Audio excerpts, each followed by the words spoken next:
Hello दोस्तों, welcome back to study with Imran. मैं इमरान आपके अपने परिवार स्टडी विद इमरान में आपका हार्दिक स्वागत करता हूं। आज हम कुछ परीक्षा में आए हुए प्रश्न डिस्कस करने वाले हैं। तो देखते हैं। क्वेश्चन नंबर 1, मध्ययुगीन भारत में सर्वप्रथम रुपया नामक सिक्का किस शासक ने निर्गत किया था? Option A Humayun, option B Akbar, option C Jahangir, option D Sher Shah. तो इसका राइट आंसर है शेरशाह। शेरशाह ने मिश्रित धातु के सिक्के बंद कर दिए तथा शुद्ध सोने, चांदी और तांबे के सिक्के चालू किए। शेरशाह का शासनकाल भारतीय मुद्रा के इतिहास में परीक्षण का काल था। उसके चांदी के रुपए की तौल 180 ग्रेन थी, जिसमें 173 ग्रेन विशुद्ध चांदी होती थी। नेक्स्ट क्वेश्चन देखते हैं। नेक्स्ट क्वेश्चन, महमूद गजनबी का दरबारी इतिहासकार कौन था? Option A Hasan Nizami, option B Utbi, option C Firdausi, option D Chandbardai. तो इसका राइट आंसर है उतबी। उतबी महमूद गजनबी का दरबारी इतिहासकार था। महमूद गजनबी के दरबारी विद्वान शाहनामा के लेखक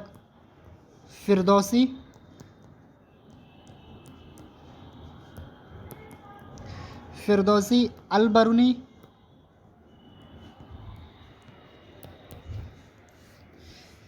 शाहनामा के लेखक फिरदौसी, अलबरनी और उतबी, ये महमूद गजनबी के दरबारी कवि थे तथा उतबी इतिहासकार था। नेक्स्ट क्वेश्चन है, प्राचीन पत्तन पोहार किस नदी के तट पर स्थित है? Option A Tamraparni, option B Kaveri, option C Periyar, option D Vaigai. इसका राइट आंसर है कावेरी। बात की हमने पोहार को हम काकंदी के नाम से भी जानते हैं। चोल शासक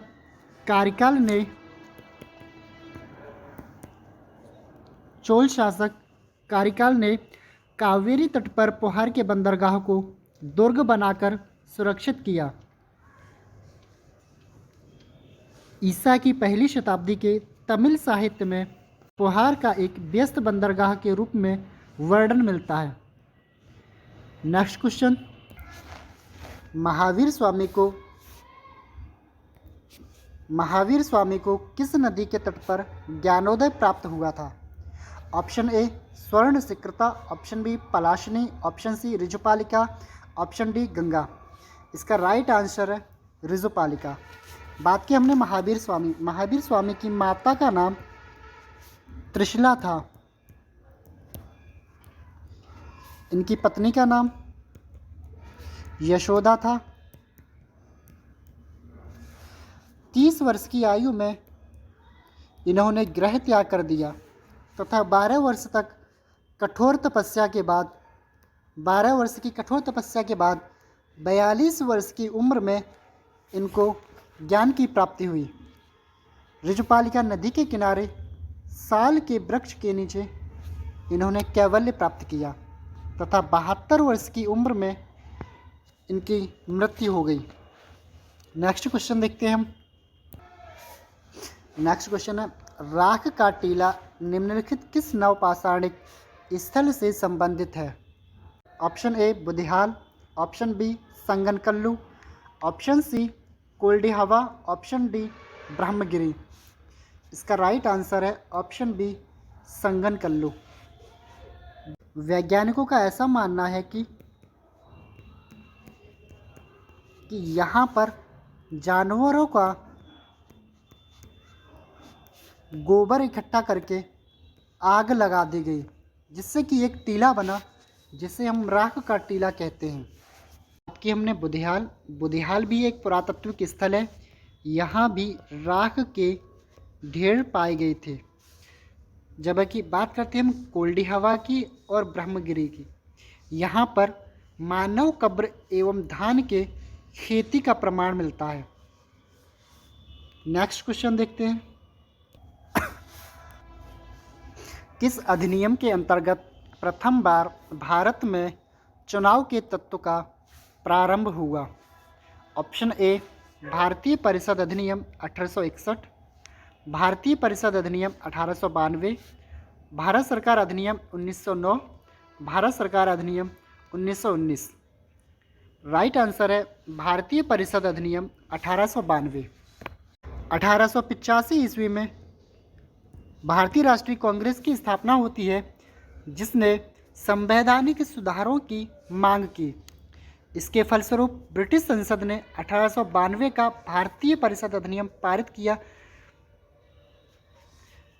जिसमें भारत में पहली बार चुनाव के तत्व का प्रारंभ हुआ। नेक्स्ट क्वेश्चन, गांधी जी के नमक सत्याग्रह का एकमात्र उद्देश्य क्या था? ऑप्शन ए नमक कानून को निरस्त करना, ऑप्शन बी सरकार के सत्ता की कटौती करना, ऑप्शन सी आम लोगों के लिए आर्थिक राहत, ऑप्शन डी भारत के लिए पूर्ण स्वराज्य। इसका राइट आंसर है नमक कानून को निरस्त करना। गांधी जी ने साबरमती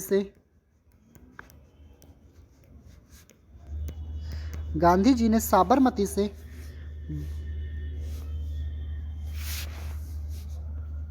12 मार्च 1930 को दांडी मार्च शुरू किया तथा 6 अप्रैल 1930 को दांडी पहुंच करके नमक कानून बनाकर इस कानून को तोड़ दिया।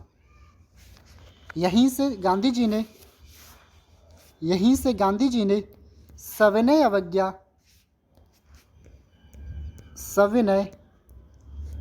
अवज्ञा आंदोलन की शुरुआत की। नेक्स्ट क्वेश्चन देखते हैं हम, इंडियन होम रूल सोसाइटी स्थापित हुई थी? ऑप्शन ए 1900 ईस्वी में, ऑप्शन बी 1901 ईस्वी में, ऑप्शन सी 1902 ईस्वी में, ऑप्शन डी 1905 ईस्वी में। इसका राइट आंसर है 1905 ईस्वी। 1905 ईस्वी में लंदन के अंदर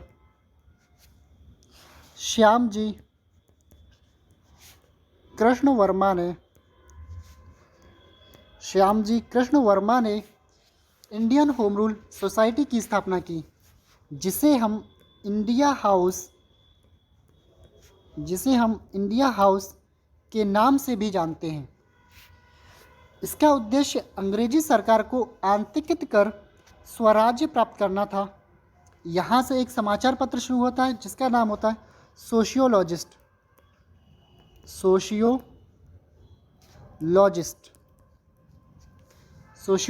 इंडियन होम रूल सोसाइटी की स्थापना 1905 ईस्वी में होती है।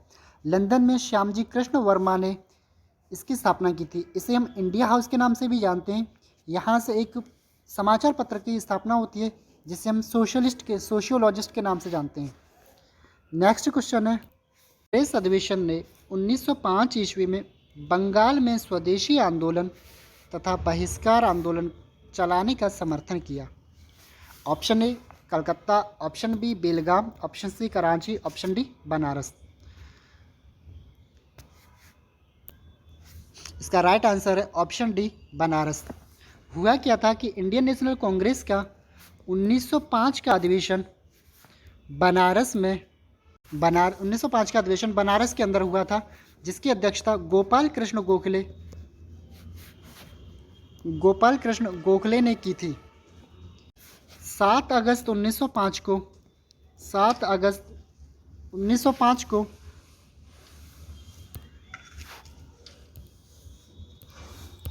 बात की हमने स्वदेशी आंदोलन की। 7 अगस्त 1905 ईस्वी को कलकत्ता के टाउन हॉल में स्वदेशी आंदोलन की स्थापना की जाती है। नेक्स्ट क्वेश्चन देखते हैं हम। क्वेश्चन है, निम्नलिखित में से किसने लक्ष्मीबाई के पति की मृत्यु के उपरांत उसके दत्तक पुत्र को उत्तराधिकार से वंचित किया तथा बाद में राज्य को अपने कब्जे में ले लिया? Option A Lord Canning, option B Lord William Bentinck, option C Lord Dalhousie, option D Wellesley. इसका राइट आंसर है लॉर्ड डलहौजी। लॉर्ड डलहौजी ने भारतीय राज्यों को ब्रिटिश साम्राज्य में मिलाने के लिए एक नीति बनाई जिसे हम हड़प की नीति कहते हैं। हड़प की नीति लॉर्ड डलहौजी ने बनाई। इसे हम डॉक्ट्रिन ऑफ लैप्स के नाम से भी जानते हैं। इसमें यह प्रावधान था कि किसी भी राजाओं के अगर पुत्र नहीं है तो वह नीति के तहत यदि किसी भारतीय राजाओं के पुत्र नहीं है तो उसे गोद लेने का अधिकार नहीं था तथा राज्य का विलय कर लिया जाता था। आज के लिए इतना ही। कल हम